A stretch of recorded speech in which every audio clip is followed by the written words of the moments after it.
বাংলা নতুন বছরে উৎসবে মাতোয়ারা দেশ, শোভাযাত্রায় প্রাণের উচ্ছ্বাস, সম্প্রীতির বন্ধনে এগিয়ে যাওয়ার প্রত্যয়।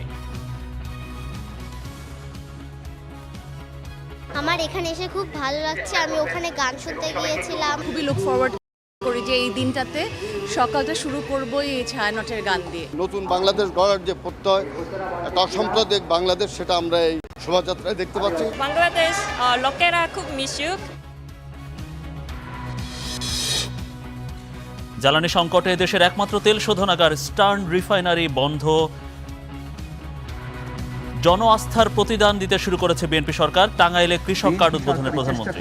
কৃষক ভাই বোনদের পাশে দাঁড়ানোর জন্য আপনারা বিএনপির উপরে বিগত নির্বাচনে আস্থা রেখেছেন। ইনশাল্লাহ এই সরকার আপনাদের সেই আস্থার পূর্ণ মর্যাদা দিবে। জ্বালানি সংকটে দেশের একমাত্র তেল শোধনাগার স্টার্ন রিফাইনারি বন্ধ। বৈশাখের ছুটিতে খোলা নেই ডিপো, বিপাকে যানবাহনের চালকরা। যদি ডিপো বন্ধ থাকে তাহলে আমাদেরকে বলে দেখ, তাহলে আমরা চলে যাবো। এই লাইনে রোদের মধ্যে দাঁড়ায় থেকে কি লাভ হবে? প্রায় 7-8টা পাম্পে ঘুরতেছি সকাল থেকে, ভাই বিশ্বাস করেন প্রায় 1 লিটার মতো তেল ছিল, শুধু ঘুরেই তেল 1 লিটার শেষ করে ফেলছি, কিন্তু কোনো পাম্পে তেল পাচ্ছি না। উৎসব আনন্দে বিষাদের ছায়া। কুমিল্লায় ট্রাক উল্টে ঝরে গেল 7 প্রাণ।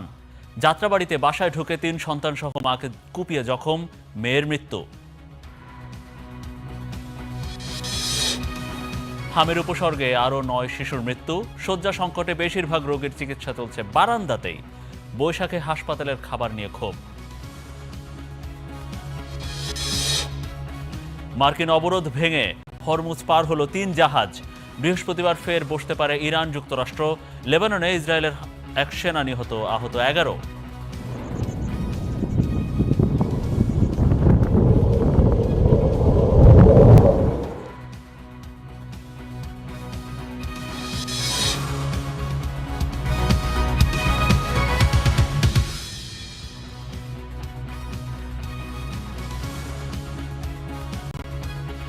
দর্শক, আপনাদের সবাইকে বাংলা নতুন বছরের শুভেচ্ছা, শুভ নববর্ষ। স্টার নিউজ প্রাইম দেখছেন আপনারা, স্বাগত জানাচ্ছি আমি মনিরুল ইসলাম। এতক্ষণ শিরোনামগুলো দেখছিলেন, এবার বিস্তারিত খবর।